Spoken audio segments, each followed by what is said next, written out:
آغاز میں آپ کو بتائیں کہ پیٹرولیم مصنوعات کی قیمتوں کا یومیہ تعین عوام کے لیے عذاب بن گیا ہے۔ حکومت نے مسلسل 5ویں روز قیمتیں بڑھا دی ہیں۔ پیٹرول 3 روپے 66 پیسے فی لیٹر مزید مہنگا کر دیا گیا ہے، جس کے بعد پیٹرول کی نئی قیمت 335 روپے 18 پیسے فی لیٹر تک جا پہنچی ہے۔ ڈیزل 4 روپے 80 پیسے فی لیٹر مہنگا کیا گیا ہے، جس کے بعد ڈیزل کی نئی قیمت 383 روپے 46 پیسے فی لیٹر ہو چکی ہے۔ شہری حکومت پر پھٹ پڑے، روز روز قیمتیں بڑھنے پر شدید ناراضی کا اظہار کیا، قیمتوں میں بڑی کمی کا مطالبہ کر دیا۔ نہیں ہے، کیا بولیں گے انسان، کچھ فائدہ ہے؟ بولنے سے کوئی فائدہ ہے؟ کوئی فائدہ نہیں ہے۔ بہت مہنگائی ہے، حکومت کو خیال کرنا چاہیے، کبھی کم کر کے زیادہ کر دینا، زیادہ کر کے کم کر دینا، اور پھر بہت کم کر کے ایک دم زیادہ کر دینا، یہ خالی اپنی عوام کو دھوکہ ہے۔ ریاست جو ہوتی ہے وہ کسی بھی ملک کے ماں باپ ہوتے ہیں، ماں باپ کو صحیح طریقے سے پتہ چل رہا ہے کہ ہم اپنے بچوں کو دھوکہ دے رہے ہیں، تو میں بولوں گا برائے کرم اس طرح نہیں کریں، ایک لیول پہ مہنگائی کو لے کے آئیں تاکہ غریب بندہ جو ہے آرام سے اپنا گزر کر سکے۔ میں کہہ رہا ہوں ہمیں غریبوں کو مار دیا ان لوگوں نے، اور کیا کہہ سکتے ہیں یار، بس کیا بول سکتے ہیں یار، رات کو پیٹرول الگ ریٹ ہوتا ہے، جب صبح اٹھتے ہیں نا تو بس 20-30 روپے اور بڑھ جاتے ہیں۔ زیادہ تر میچورٹی جو ہے وہ بائکس پہ ہے، اسٹوڈنٹس ہیں، یونیورسٹی میں پڑھ رہے ہیں، ان کا بھی یہی ہے کہ سارے جتنے بھی ہیں نا وہ پیٹرول کے لیے وہی قیمتیں بڑھ رہی ہیں، پریشان ہے ہر کوئی۔ انہوں نے نا ملک کو ختم کر دیا ہے، ٹھیک ہے، فروٹس ہر چیز کی قیمتوں میں ڈیلی اضافہ ہو رہا ہے، راشن لینے جائیں وہ چیزیں مہنگی ہیں، پیٹرول ڈیزل کی یہ تو کوئی بات نہیں ہے نا، ہر کاروباری کے لیے عذاب بنا ہوا ہے، کوئی بزنس نہیں کر۔ عوامی رد عمل آپ نے دیکھا، پاکستان میں پیٹرولیم مصنوعات مسلسل مہنگی ہو رہی ہیں، مگر آپ کو بتائیں کہ عالمی منڈی میں آج تیل کی قیمتوں میں 4.5% تک کمی ریکارڈ کی گئی ہے۔ برینٹ کروڈ آئل 4.5% کم ہو کر $96.19 فی بیرل پر فروخت ہو رہا ہے، جبکہ امریکی WTI $3.44 سستا ہو کر $88.75 فی بیرل پر ٹریڈ ہو رہا ہے۔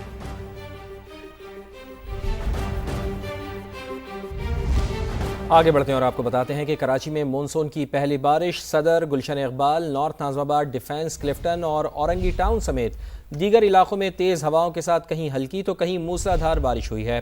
مزید بتائیں گے سما کے نمائندے شاہ نواز علی قادری۔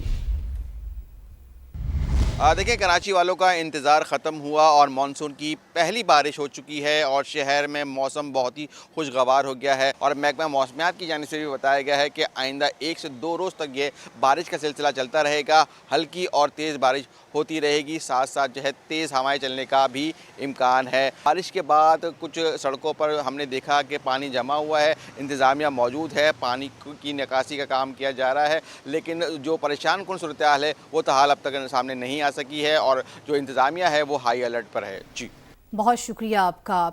یہ بھی جانیے کہ کے الیکٹرک کی مینجمنٹ نئی لیکن کارکردگی وہی پرانی۔ کراچی میں مانسون کی پہلی بارش کے ساتھ ہی کے الیکٹرک کا سسٹم لڑکھڑا گیا، فیڈرز، سب سٹیشن اور PMTs ٹرپ ہونا شروع ہو چکے ہیں، تو وہی پرانی کہانی ہے کراچی کی۔ کے الیکٹرک کی مینجمنٹ تو بدل گئی لیکن کارکردگی وہی پرانی۔ کراچی میں مانسون کی پہلی بارش کے ساتھ ہی کے الیکٹرک کا سسٹم لڑکھڑا گیا۔ سید رضوان علم ہمیں جوائن کر چکے ہیں۔ رضوان، آپ کے پاس کیا ڈیٹیلز ہیں؟ جی بالکل، دیکھیں بارش شروع ہوتے ہی جو ہے کے الیکٹرک کا سسٹم جو ہے وہ جواب دے گیا تھا۔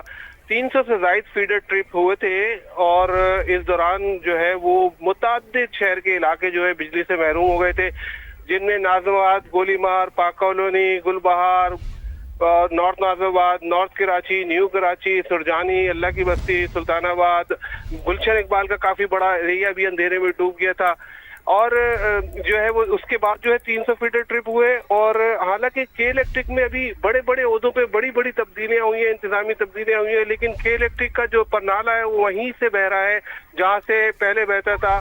اور ٹھیک رضوان، آپ ہمیں اپڈیٹ کر رہے تھے، بہت شکریہ۔ بھارتی پراکسی فتنہ الخوارج کا ایک اور بزدلانہ وار، ٹانک میں پولیس چیک پوسٹ پر حملہ، دہشت گردوں نے بارود سے بھری گاڑی ٹکرا دی، پاک فوج کے 12 جوانوں اور 2 پولیس اہلکاروں سمیت قوم کے 15 بیٹے وطن پر قربان ہو گئے ہیں۔ شہداء میں محکمہ جنگلات کا ملازم بھی شامل ہے۔ सिक्योरिटी फोर्सेस की जवाबी कार्रवाई, भागने वाले 12 खवारिज को हलाक कर दिया। इलाके में सैनिटाइजेशन ऑपरेशन जारी है। सदर मुमलिकत, वज़ीर आज़म और वफाकी वज़ीर दाखिला की दहशत गर्दों के हमले की मजम्मत, शुहदा को खिराज अक़ीदत पेश किया। वफाकी वज़ीर मवासलात का शुहदा के दर्जात की बुलंदी के लिए दुआ और गमज़दा ख़ानदानों से दिली ताज़ियत का इजहार। कहा, शुहदा का लहू कभी भी राएगा नहीं जाएगा। भारतीय प्रॉक्सी फितना और खवारिज का एक और बुज़दिलाना वार। जिला टांग में मुश्तरका चेक पोस्ट पर घात लगाकर हमला किया। सिक्योरिटी फोर्सेस का फौरी और भरपूर जवाबी एक्शन। भारतीय स्पॉन्सर्ड हमलावर मुंह की खाकर भागने लगे। बहादुर जवानों ने चुन चुन कर निशाना बनाया। 12 दहशतगर्द जहन्नुम से। ISPR के मुताबिक फरार होते हुए बुज़दिल दहशतगर्दों ने बारूद से भरी गाड़ी मुश्तरका चेक पोस्ट की बैरूनी दीवार से टकरा दी। चेक पोस्ट के इंफ्रास्ट्रक्चर को शदीद नुकसान पहुंचा। पाक वतन के 15 बहादुर सपूत जामे शहादत नोश कर गए। 12 फौजी जवान, 2 पुलिस एहलकार और 1 फॉरेस्ट ऑफिसर शामिल। ISPR ने वाज़ेह किया, जवानों की कुर्बानियां हमारे हौसले को मजीद तक़वियत देती हैं। पाक फौज का एक बार फिर मुल्क से दहशतगर्दी के मुकम्मल खात्मे का इलाके में मजीद खारजियों और सहूलतकारों की तलाशी के लिए सैनिटाइजेशन ऑपरेशन जारी है। सऊदी अरब ने खैबर पख्तूनख्वा में दहशतगर्द हमले की शदीद मजम्मत की है। सऊदी वजारत खारजा का हमले में कीमती जानों के ज़िया पर इजहार अफसोस। बरदर इस्लामी मुल्क ने दहशतगर्दी के खिलाफ पाकिस्तान की हिमायत का अयादा किया।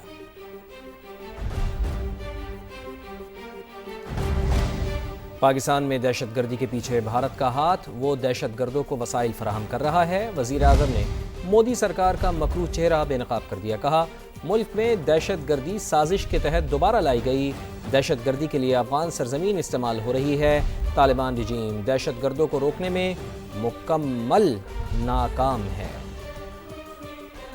खबर दी, कराची पुलिस ने कत्ल केस चंद घंटों में हल कर लिया। डालमिया में एक शख्स के कत्ल में मुलविस मुलजिम गुलिस्तान जौहर में मुबैना मुकाबले में मारा गया। तो आपको बता रहे हैं, गुलिस्तान जौहर में मुबैना मुकाबला हुआ। कत्ल में मुलविस मुलजिम हलाक हो गया। मुलजिम अयाज ने आसिम को आज डालमिया में घर में घुसकर कत्ल किया था। पुलिस के मुताबिक मुलजिम अयाज ने आसिम को जाती दुश्मनी की बुनियाद पर कत्ल किया। वाक़े की CCTV फुटेज भी सामने आई थी। वज़ीर आला सिंध मुराद अली शाह की सिंध पुलिस की तारीफ़ें। कहा, पुलिस की कारकर्दगी के बाइस कराची में अमन अमान की सूरत हाल बेहतर हुई है। Sindh police national action plan पर मौसर अमल कर रही है। सिंध पुलिस ने दहशतगर्दी का बहादुरी से मुकाबला किया। कानून शिकन अनासिर को कटहरे में लाना भी पुलिस की जिम्मेदारी है। और सिंध में जितने महकमे सूबाई हुकूमत के ज़ेरे इंतजाम हैं, उनका अल्लाह ही हाफिज है। सिविल अस्पताल हो या हैदराबाद के गली मोहल्ले, पीपल्स पार्टी की नाअहली और निकम्मेपन की मिसाल है।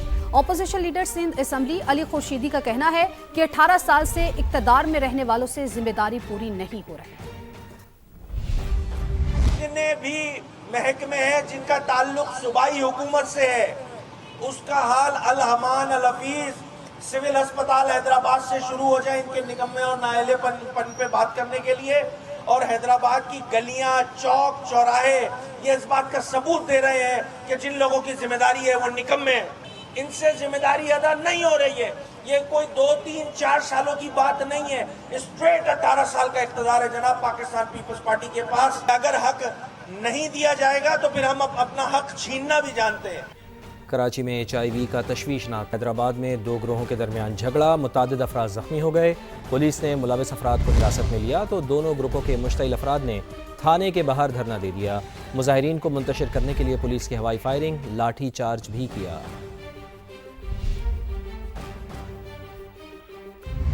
पीपल्स पार्टी को मीनारे पाकिस्तान पर जलसे की इजाजत न मिली। पीपल्स पार्टी लाहौर ने गवर्नर हाउस में रात 8 बजे जलसे का ऐलान किया है। उमर याकूब ने हमें ज्वाइन किया है। उमर, इस हवाले से अपडेट कीजिए। आज बिल्कुल पीपल्स पार्टी ने लाहौर में हफ्ते की शाम को एक जलसे का ऐलान रखा था, जो कि मीनारे पाकिस्तान के बिल्कुल उनकी जो ग्राउंड है वहां पर करना था। लेकिन उनकी तरफ से ये दावा किया जा रहा था कि जिले इंतजामिया ने इजाजत दे दी, लेकिन जब इंतजामात वहां पर किए जा रहे थे तो उस वक्त वहां पर पुलिस भी आ गई और जिले इंतजामिया की टीम भी वहां पर पहुंच गई और उन्होंने वहां पर उन्हें सामान और स्टेज लगाने की इजाजत नहीं दी, जिसके बाद काफी देर तक बहस और तकरार चलती थी। लेकिन जिले इंतजामिया ने वहां से उनका सामान उठा दिया और उसके बाद ये फैसला किया गया कि ये जो जलसे की जगह है इसको तब्दील करके गवर्नर हाउस में किया जाएगा और शाम रात 8 बजे। उमर, आपका बहुत शुक्रिया। चीन ईरान को किसी सूरत हथियार फराहम नहीं करेगा। अमरीकी सदर डोनाल्ड ट्रंप का बड़ा दावा। सोशल मीडिया पर बयान में कहा कि चीनी सदर ने मुलाकात में ईरान को असलहा ना देने की यकीन दहानी कराई है। इस यकीन दहानी में चीनी कंपनियां भी शामिल हैं। रूसी सदर पुतिन ने भी ईरान को हथियार ना बेचने की यकीन दहानी कराई है। दोनों बड़े ममालिक जिनका जिक्र लोग अक्सर ईरान के तनाजुर में करते हैं, मेरी राय में वो इसमें शामिल नहीं हो रहे। अगर उन्होंने ऐसा किया तो ये उनके लिए बहुत बहुत बुरा होगा। यकीनन ये उनके मफाद में नहीं होगा। मगरबी किनारे में इस्राएली आबादकारों की दहशतगर्दी, फायरिंग करके 4 फलस्तीनियों को शहीद कर दिया।